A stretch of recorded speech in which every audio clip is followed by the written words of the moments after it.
aniversário para o canal, atrasado, Cacildios. E hoje temos o último filme dos 4 originais de Saint Seiya, onde, infelizmente, o declínio da franquia começa a ficar bem mais palpável.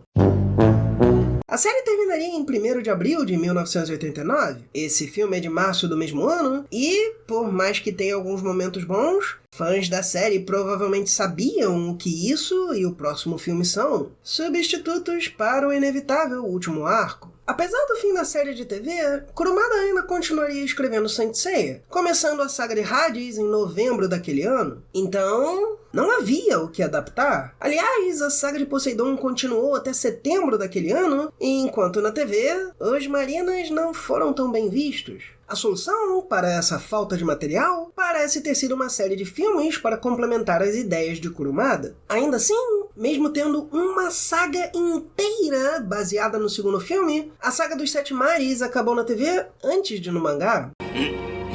Já que não podiam fazer nada diretamente relacionado, temos Ares aparecendo na mesma época dos Cavaleiros de Prata no mangá, obviamente trazendo alguns desses de volta à vida, apesar de ninguém mencionar as armaduras que estavam envolvidas na batalha principal, uma expansão das ideias de Natácia do País do Gelo, que foi tão popular que viriam a fazer outra, a Bel trazendo Cavaleiros de Ouro de volta à vida logo antes do fim das 12 casas no mangá, e, como Hades nem tinha sido citado, temos Lúcifer, meio que servindo como final da série, trazendo os deuses derrotados de volta. Ainda que esses filmes não sejam tão bons hoje em dia, eles fazem mais sentido como complementos da série de TV. Aliás, como veremos, eles provavelmente tiveram outro uso também.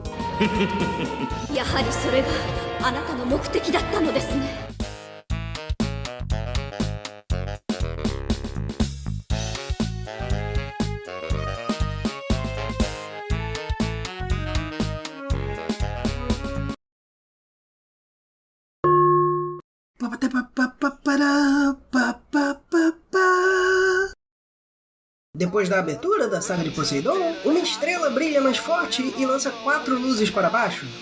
Os Cavaleiros de Ouro notam um terrível Cosmo e Mu, Aldebaran, Aioria, Shaka e Milo caem ao chão ensanguentados com imensos buracos em suas armaduras depois de chamas azuis os atacarem. Não querendo começar já reclamando, mas isso não faz sentido nenhum. Talvez você possa dizer que faz mais sentido por atacarem juntos, mas ou eles são fortes ou não são. Se isso é pelo ataque em grupo, acabaria parecendo que eles não são tão fortes, só covardes. Além do que, não só nós já tivemos isso, nós tivemos melhor. A saga de Asgard começa com um dos inimigos derrotando Aldebaran, Cavaleiro de Ouro. Ainda é impressionante, mas você pode argumentar que ele foi pego de surpresa, além de no mesmo episódio, aquele inimigo já estar tendo dificuldade contra Shun e Seiya, além de spoilers. Como aqui eles só perdem e não vão voltar a participar até o final, não temos as possibilidades para serem debatidas na mente da audiência. Além disso quebrar a hierarquia de poder toda, não faz mais sentido os Cavaleiros de Atena terem imensa dificuldade no início,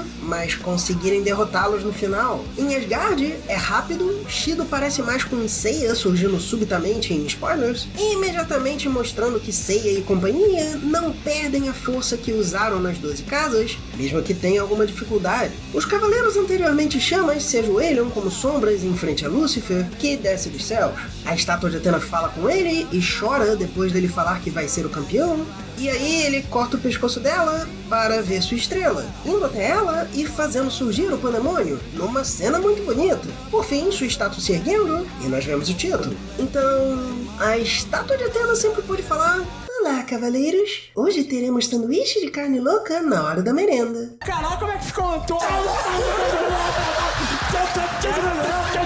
Next time, swipe one of Daffy's routines. Quando ela vê a cabeça caída, ela cai de joelhos e chora, como se não soubesse, o que indica que não era ela falando pela estátua. Vemos então que as lágrimas, na verdade, são rachaduras. Ou seja, talvez aquelas lágrimas fossem para ser dano causado por Lúcifer, quem sabe só pela presença dele, ou talvez quando ataca era para demorar um pouco mais e causar elas. Mas claramente a parte antes do título e a parte depois não batem. Não é nem como se uma ou outra fossem ideias ruins, elas só não são compatíveis. Na primeira parte, é quase como se dissessem que tem alguma essência da deusa Atena ali. Cough, cough. Raios começam a agitar o mar, vulcões entram em ignição e... tem nuvem que mata tudo? Saori tropeça na frente de sua cabeça, os cavaleiros falam sobre tudo o que aconteceu, se perguntando se estaria relacionado, e Lúcifer só chega andando. Cisne é perguntado sobre Lúcifer, dizendo que a versão oficial desse filme é alguém que era um anjo caído, queria mandar no mundo na época dos deuses, e foi preso no Makai. Sabe, Makai? O mundo dos yokais, de onde vêm os monstros de Yu Yu Hakusho, que nunca existiu na série e nunca mais será mencionado, a não ser que você conte a Ilha Makai, dos Cavaleiros Fantasmas do Caribe. Aliás, é bem como aquele filme de Yu Yu Hakusho, onde do nada tinha um Meikai, literalmente a palavra japonesa para Hades. Porque, tanto aqui quanto lá, precisamos fingir que tem um outro lugar, além de Hades, do Santuário Submarino e de todos os inúmeros templos de deuses aleatórios que quiserem usar. Olha, ali atrás tem o templo da deusa da noite, Nyx, com seus cavaleiros de inox, chamados Nooks.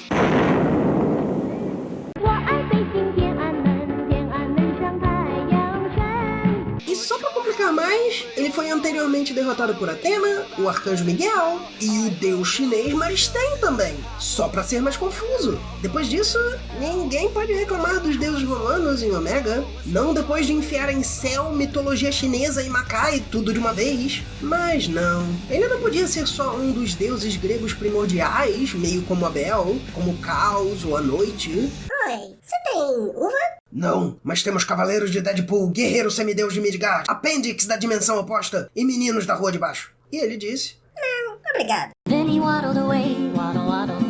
Then he waddled away, waddle, waddle. Ele diz que foi despertado pelos cosmos de Abel, Poseidon e Ares, que eles mandaram para o Makai, em vez de irem para Hades por algum motivo. Os três podem usar ele para voltar ao mundo, Lúcifer decidindo dividir a Terra com eles para realizar seu sonho de mandar até nos deuses.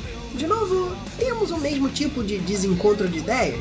Seiya, que derrotou Ares, Poseidon, Ares e Abel, todos eles deuses, fala que não entende como Abel teria se curvado a Lúcifer. O cara que se opõe a deuses e os derrota, subitamente acha que deuses têm alguma honra. A propósito, claro que todo mundo sabia que Seiya ia derrotar Poseidon, mas isso saiu antes da série de TV terminar.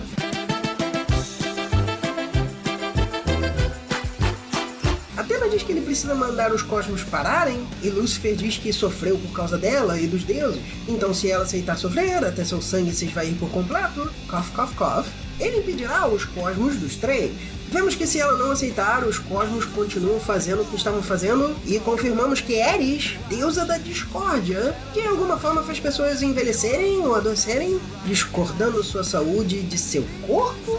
Abel causando erupções já é insano. Ele não é deus do fogo, ele é deus do sol. Quando 2012 entende tragédias melhor que você, algo está errado. Cavaleiros atacam, mas os guerreiros demoníacos atacam eles e facilmente vencem. Lúcifer diz saber que Athena vai procurá-lo, com certeza, e manda que pense bem sobre o que vai decidir. Shiryu chega, vendo todos feridos, Seiya falando que tem que ir mesmo assim, Athena em frente a um templo, Lúcifer fala que ela deve ter se decidido e manda que suba até ele. Mas aí, claro, começa a ser atacada. Os cavaleiros vão atrás dela, Shun ainda caindo antes de sequer chegar, mas aí um dos demônios na parede vira Medusa e abre a boca para sair um dos inimigos, enquanto o outro chega num cavalo de fogo ali. Assim, não é como se fossem imagens ruins, mas são do nada, além de não combinarem tanto com os personagens. A Astaroth de Querubim tem tema de cobra e sai da boca de uma medusa, e eu realmente gosto de como ele mostra as unhas para parecerem presas de serpente, assim como eu gosto que é uma bicéfala. Realmente parece algo bizarro, quase demoníaco, mas querubins são os que abençoam. Ashtoreth é o nome de demônio, mas também é o termo grego para Ishtar, a deusa da fertilidade dos sumérios.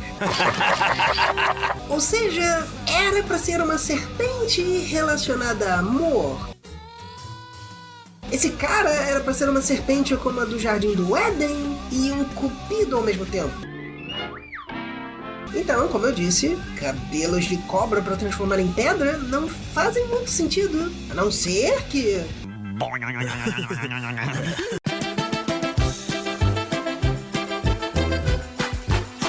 Shiryu se oferece para manter os dois ocupados, e o jeito de lidar é levantar os braços, parado um instante, usar o cólera do dragão para fazer a Astaroth abrir caminho e segurar os dois. Só. Os dois, que claramente ainda estão soltos o bastante para meter porrada nele, simplesmente não tentam ir atrás dos outros, pois assim exige Rô Balduíro, combatente de script.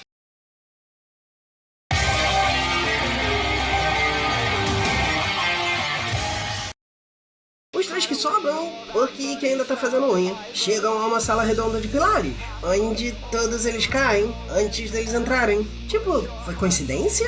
Ou era pra ser uma ameaça de verdade, só que foram tão incompetentes que caiu tudo antes? Um pedaço de uma das pilastras vira algo como um casulo que se mexe. Cough, cough, cough, cough. Dele saindo Erigor, de virtude. Eu sinto muito. Esse personagem só não me funciona. É quase como se quisessem que ele fosse corcunda, com esses ombros altos, e parte disso é a armadura. O ombro dele tá aqui, mas o pescoço tá aqui. Se ele fosse deformado, até fazia mais sentido para alguma ideia de demônio apreciado apenas por sua força, como um ogro ou troll em algumas histórias. Só que, como mais nada dele parece ser nesse sentido, parece que só erraram na hora de desenhar. Mais que isso, a pose dele é muito próxima do Louva-a-Deus! E o golpe dele vai ser de Louva-a-Deus também. Então a ideia pode ser que ele tem uma postura incomum, que talvez sirva para esse estilo, mas ele tá só com os braços pra cima o tempo todo. Os braços do Louva-a-Deus não são pra cima assim, eles são pra frente. Aí temos Moa de Trono, que se deixa congelar por Hyoga, Seiya passa, e um pequeno oizinho pra Athena, pra lembrar que ela tá andando. Apesar disso tudo ter acontecido, a luta desigual entre dois caras hypados e Shiryu ainda está acontecendo, e só agora Querubim faz cobrinha. Shiryu prende ele, apesar dele ter passado diretamente pelo meio da cintura dele. Tenho quase certeza que não estaria nem de pé, mas não é exatamente como se isso fosse novidade para cavaleiros. Cobrinha de Kundalini é eliminado, mas depois de perder boa parte do seu intestino, o dragão não ia conseguir digerir o ataque do outro inimigo. Que, aliás, parece que não estava interferindo, então podia ter ido atrás dos outros. Não, ele prefere ficar, pular 30 segundos antes, e aí vir atacar. E como ele usou um cavalo de chamas azuis, obviamente o ataque dele é de pássaro. Mas ele ainda cavalga as chamas azuis pra ir embora? Isso é tipo, só um bicho de estimação dos infernos? Aliás, eles estavam todos envoltos em chamas azuis antes? Era para as chamas serem meio de transporte? Beelzebub é o único que continua com esse poder? Ele tinha dado esse poder para eles virem do inferno? Digo, Makai? Inclusive, por que eles vêm separados de Lúcifer? Porque eles não viriam juntos e desceriam as escadarias derrotando os Cavaleiros de Ouro? Seria uma inversão interessante das 12 casas, de certa forma. Ou Lúcifer poderia ser apresentado como demônio, que é a ideia mais comum, saindo de debaixo da terra. Ele poderia ter chamas azuis saindo com ele, indo e destruindo os Cavaleiros de Ouro, para depois se mostrarem serem os anjos caídos, ao se ajoelharem de novo à sua frente. Pensar dói. Passamos para dar oi pro Shun e mostrar que ainda está lutando. Vemos Moa sair do gelo e dizer que vai mostrar por que é chamado de Caçador de Almas. Voltamos para Shun, que usa a teia de aranha, mas ao declarar o nome de seu golpe, Erigor se torna capaz de quebrar as correntes e segue destruindo sua armadura. Moa usa sua fantasia do demônio, fazendo Hyoga ver sua mãe num campo de flores, e aí usa o relâmpago de plasma. Hyoga entende o que está acontecendo, mas hesita em atacar e leva a luz na cara de novo. Seiya percebe que estão todos caindo, Shun cai evitando um ataque e gritando o nome de Hyoga. Afinal, eles têm uma relação bem próxima. Seijin finalmente usa o trovão Aurora, a imagem criada por Moa se estilhaçando. Erigor quase decapita Shun, mas Ikki chega para jogar penas contra a mão dele, Shun sendo deitado de lado enquanto os dois lutam. Erigor leva o Genmaken, se vendo decapitar Ikki, mas as cores jojoicamente mostram ser a imaginação dele. Ikki deixa Shun falando que a batalha só está começando, indo encontrar com Seiya que, só agora, chega na escada aos pés do Pandemônio, enquanto Athena já está chegando ao trono de Lúcifer, vendo as escadas tomadas por plantas espinhosas. Mas aí, quando ela está no 5º degrau, Seiya já subiu isso tudo. Mu ajudou ele? Não, acho que não. Seiya é reparado por Beelzebub, enquanto Athena sofre por ouvir seu sofrimento. As vinhas de espinhos começam a se enrolar ao redor de Athena, embora pareçam minhocas de longe. その茨を通じて魔界に送り込まれたアテナの生き血はアベルやポセイドンらに新たな血肉を与え、やはりそれがあなたの目的だったのですね。Então, Athena não está tão burra quanto fica, mas está bem perto. O Lorde das Mentiras promete parar os cosmos dos deuses malignos em troca dela derramar todo o seu sangue. Em vez de assumir que isso daria ruim, porque... ela literalmente parece achar que não tem nada a ver com os deuses criando problemas na Terra. Então, quando Lucy tira a bola da frente de Athena, realmente não parece que seria alguma manipulação inteligente. E que chega, é preso pelas videiras espinhentas e leva um tiro de Lúcifer. Seiya tenta se arrastar na direção dela, e quando parece que ele não vai aguentar mais, os outros chegam para que ele possa continuar. Quando finalmente, Athena resolve atacar. Lucy manda os deuses começarem a destruir o mundo, e Seiya usa seu truque de unir os cosmos, ao mesmo tempo que veste a armadura de Sagitário, usando o cometa de Pégaso. Lúcifer usa Saori de escudo, enquanto ele pega o arco e flecha, como se isso já não tivesse acontecido antes contra os outros deuses. As energias dos 12 signos se acumulam nesse momento, para atrapalhar Lúcifer, que é burro bastante para deixar um espaço entre ele e Athena, por puro acaso sendo o coração dele, por acaso destruindo a estátua, todos virando vapores por acaso, inclusive levando as vinhas embora. Estátua rui, templo desmorona, pandemônio desce terra abaixo, sendo consumidos por luzes roxas, assim que os cavaleiros e Athena dão um pulo por cima de um buraco grande. Cadê minha camiseta? E imagens do mundo em paz, incluindo vaquinhas pastando, junto com a música de fim de show.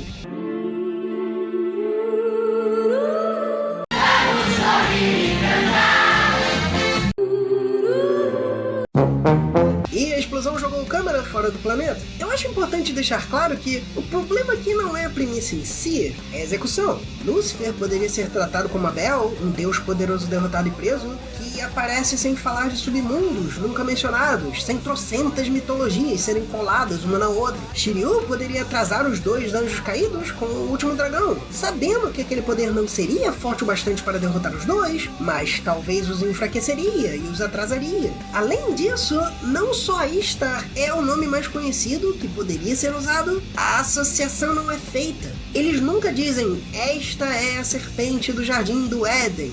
Então, mesmo onde há ideias boas, elas se perdem. Diferente do segundo filme, que expandiu e foi divertido, a trilogia formada pelos outros filmes não é tão boa. Em todos, parece que aumentam a força do inimigo, mas não o desenvolvimento. Só que, além de dar algo mais para os fãs verem, ainda que não tão bom, parece que é bem claro que essas ideias foram refinadas e reutilizadas por Kurumada. Temos proto-pedaços de Hades sendo usados nesses filmes. Ares, deusa da discórdia, supostamente criadora de plataforma e mãe daquele cara de My Little Pony, revive cavaleiros mortos.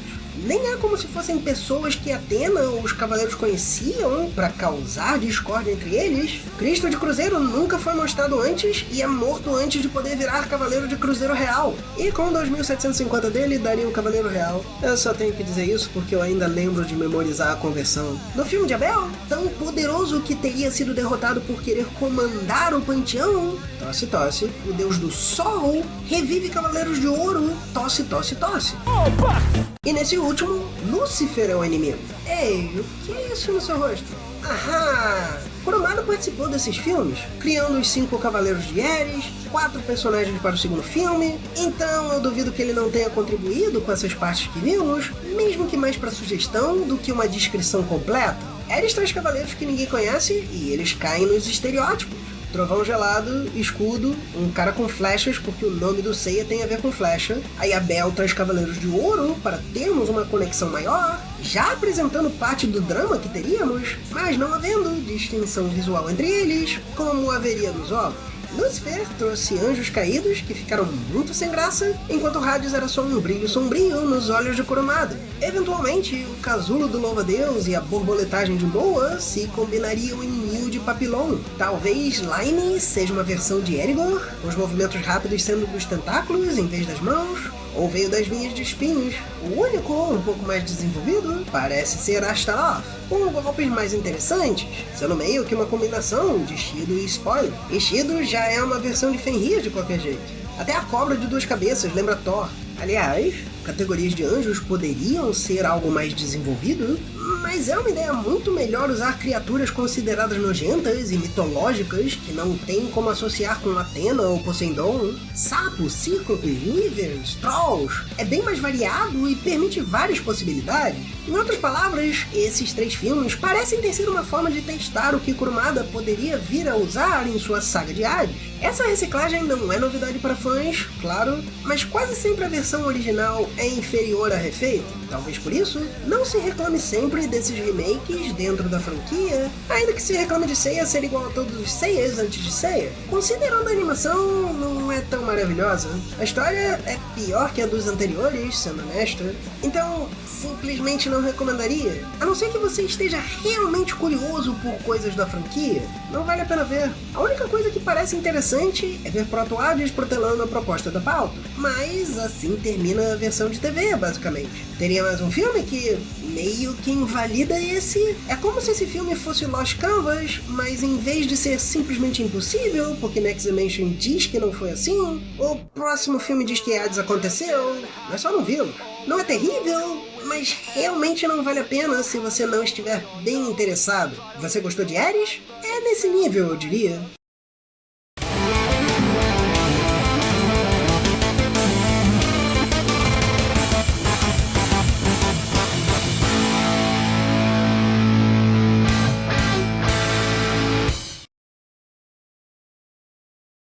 Muito obrigado por assistir. Se você gostou, curta e assine o canal e por favor considere se tornar membro para ajudar na produção dos próximos vídeos. Ou considere doar para o Pix do canal, perguntas@resenharedonda@gmail.com.